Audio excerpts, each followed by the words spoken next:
If you were to think back to some of the greatest nicknames given to NBA players, a few will come to mind. Air Jordan, the King, Slim Reaper, the Glove, Ant-Man, and even going back a little farther with Mr. Clutch.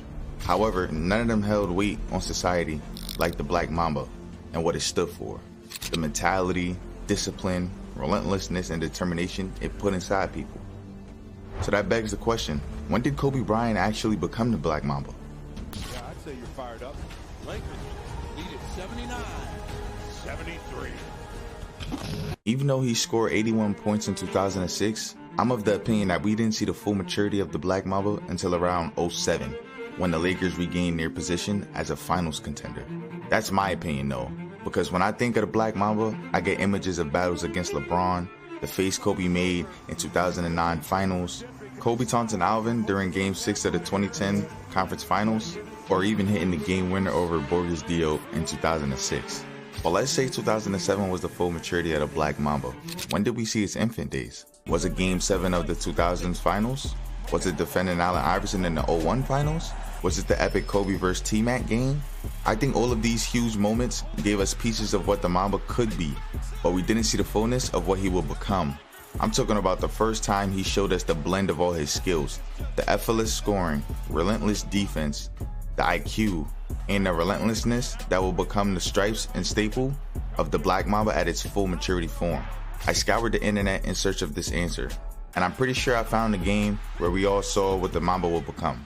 It's November 1st, 2002, and the Lakers are 0-2 to start the season.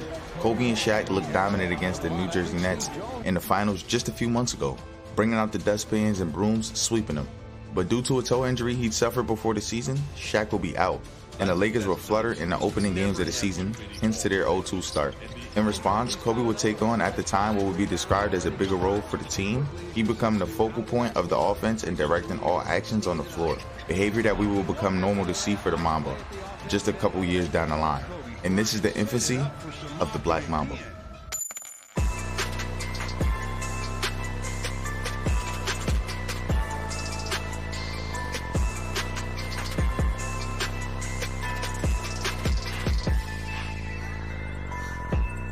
After dropping a stat line of 33, 15, and 12, while adding 3 stocks on the defensive side of the ball, he shoots 66% from the field.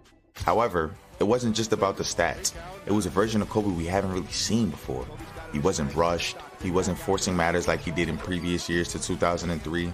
It was a very calculated and patient Kobe, looking for his opportunity and striking, letting the game come to him, as if he was a snake hunting his prey. I'd say the beginnings to the Black Mamba probably isn't a remarkable game. It's a game like this, a game where the opponent wasn't particularly special, but the moment in front of him asked him to be different. A game like this, where he called on a new level of performance of the anticipation of needing to do it more frequently. Is this game, because of how much he played, is exactly how he played with the 08 to 010 rosters. It may not reflect in triple doubles as it did that particular night, because we know Kobe wasn't really passing that motherfucker to get 10 assists, but it was more the awareness to take over games and that killer mentality. The way he played was more like 24 than 8.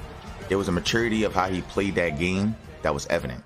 2003 was a big year for Kobe. He says in his book that 2003 was the year where it was a wrap for everybody. The years of practicing and studying reached a place where big performances was suddenly automatic. Kobe said that he created the Mamba mentality alter ego in 2003 to separate his on and off court lives. That timeline was more associated with his off court matters at the moment. However, I think he also recognized a level of self-discovery as a person that helped him as a player, and he would carry it throughout his career, which will lead to inspire millions over the world. That same self-discovery unlocked the 81-point game, consecutive 50-point games, triple-doubles, rings, a 60-point send-off, and much more. The Black Mamba.